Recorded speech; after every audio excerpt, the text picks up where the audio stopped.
Gentlemen, thank you both for joining us here tonight. We have a lot of folks who have been waiting all day to talk to you, so I want to get right to it. Governor Romney, as you know, you won the coin toss, so the first question will go to you. And I want to turn to a first-time voter, Jeremy Epstein, who has a question for you. Mr. President, Governor Romney, as a 20-year-old college student, all I hear from professors, neighbors, and others is that when I graduate, I will have little chance to get employment. What can you say to reassure me, but more importantly, my parents, that I will be able to sufficiently support myself after I graduate? Thank you, Jeremy. I appreciate your question, and thank you for being here this evening, and to all of those from Nassau County here that have come, thank you for your time. Thank you to Hofstra University and to Candy Crowley for organizing and leading this event. Thank you, Mr. President, also for being part of this debate. Your question is one that's being asked by college kids all over this country. I was in Pennsylvania with someone who just graduated. This was in Philadelphia, and she said, I've got my degree, I can't find a job. I've got 3 part-time jobs. They're just barely enough to pay for my food and pay for an apartment. I can't begin to pay back my student loans. So what we have to do is 2 things. We have to make sure that we make it easier for kids to afford college, and also make sure that when they get out of college, there's a job. When I was governor of Massachusetts, to get a high school degree, you had to pass an exam. If you graduated in the top quarter of your class, we gave you a John and Abigail Adams scholarship, 4 years tuition free to the college of your choice in Massachusetts. It's a public institution. I want to make sure we keep our Pell Grant program growing. We're also going to have our loan program so that people are able to afford school. But the key thing is to make sure you can get a job when you get out of school. And what's happened over the last 4 years has been very, very hard for America's young people. I want you to be able to get a job. I know what it takes to get this economy going. With half of college kids graduating this year without a job, and without a college-level job, that's just unacceptable. And likewise, you've got more and more debt on your back. So more debt and less jobs. I'm going to change that. I know what it takes to create good jobs again. I know what it takes to make sure that you have the kind of opportunity you deserve. And kids across this country are going to recognize we're bringing back an economy. It's not going to be like the last 4 years. The middle class has been crushed over the last 4 years, and jobs have been too scarce. I know what it takes to bring them back, and I'm going to do that and make sure when you graduate. When do you graduate? 2014. When you come out in 2014, I presume I'm going to be president. I'm going to make sure you get a job. Thanks, Jeremy. Yeah, you bet. Mr. President. Jeremy, first of all, your future is bright. And the fact that you're making an investment in higher education is critical, not just to you, but to the entire nation. Now, the most important thing we can do is to make sure that we are creating jobs in this country, but not just jobs, good paying jobs, ones that can support a family. And what I want to do is build on the 5 million jobs that we've created over the last 30 months in the private sector alone. And there are a bunch of things that we can do to make sure your future is bright. Number 1, I want to build manufacturing jobs in this country again. You know, when Governor Romney said we should let Detroit go bankrupt, I said we're going to bet on American workers and the American auto industry, and it's come surging back. I want to do that in industries, not just in Detroit, but all across the country.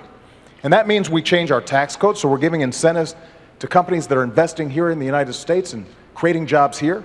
It also means we're helping them and small businesses to export all around the world in new markets. Number 2, we've got to make sure that we have the best education system in the world. And the fact that you're going to college is great, but I want everybody to get a great education. And we've worked hard to make sure that student loans are available for folks like you. But I also want to make sure that community colleges are offering slots for workers to get retrained for the jobs that are out there right now and the jobs of the future. Number 3, we've got to control our own energy. You know, not only oil and natural gas, which we've been investing in, but also we've got to make sure we're building the energy sources of the future. Not just thinking about next year, but 10 years from now, 20 years from now. That's why we invest in solar and wind and biofuels, energy efficient cars. We've got to reduce our deficit, but we've got to do it in a balanced way, asking the wealthy to pay a little bit more along with cuts so that we can invest in education like yours. And let's take the money that we've been spending on war over the last decade to rebuild America. Roads, bridges, schools. We do those things, not only is your future going to be bright, but America's future is going to be bright as well. Let me ask you for a more immediate answer, beginning with Mr. Romney. Just quickly, what can you do? We're looking at a situation where 40% of the unemployed have been unemployed for 6 months or more. They don't have the 2 years that Jeremy has.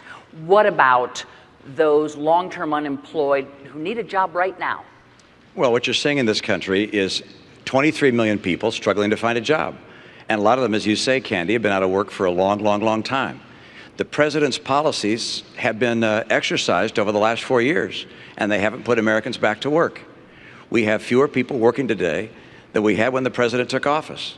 If the unemployment rate was 7.8% when he took office, it's 7.8% now. But if you calculated that unemployment rate, taking back the people who dropped out of the workforce, it would be 10.7%. We have not made the progress we need to make to put people back to work. That's why I put out a 5-point plan that gets America 12 million new jobs in 4 years and rising take-home pay. It's going to help Jeremy get a job when he comes out of school. It's going to help people across the country that are unemployed right now. And one thing that the president said, which I want to make sure that we understand, he said that I said we should take Detroit bankrupt. And that's right. My plan was to have the company go through bankruptcy like 7-Eleven did at Macy's and at Continental Airlines and come out stronger. And I know he keeps saying, you wanted to take Detroit bankrupt. Well, the president took Detroit bankrupt. You took General Motors bankrupt. You took Chrysler bankrupt. So when you say that I wanted to take the auto industry bankrupt, you actually did. And I think it's important to know that that was a process that was necessary to get those companies back on their feet so they could start hiring more people. That was precisely what I recommended and ultimately what happened. Let me give the president a chance. Go ahead. Candy, what Governor Romney said just isn't true. He wanted to take them into bankruptcy without providing them any way to stay open. And we would have lost 1 million jobs. And that, don't take my word for it, take the executives at GM and Chrysler, some of whom were Republicans, may even support Governor Romney. But they'll tell you his prescription wasn't going to work. And Governor Romney says he's got a 5-point plan. Governor Romney doesn't have a 5-point plan, he has a 1-point plan. And that plan is to make sure that folks at the top play by a different set of rules. That's been his philosophy in the private sector, that's been his philosophy as governor, that's been his philosophy as a presidential candidate. You can make a lot of money and pay lower tax rates than somebody who makes a lot less. You can ship jobs overseas and get tax breaks for it. You can invest in a company, bankrupt it, lay off the workers, strip away their pensions, and you still make money. That's exactly the philosophy that we've seen in place for the last decade. That's what's been squeezing middle-class families. And we have fought back for 4 years to get out of that mess. The last thing we need to do is to go back to the very same policies that got us there.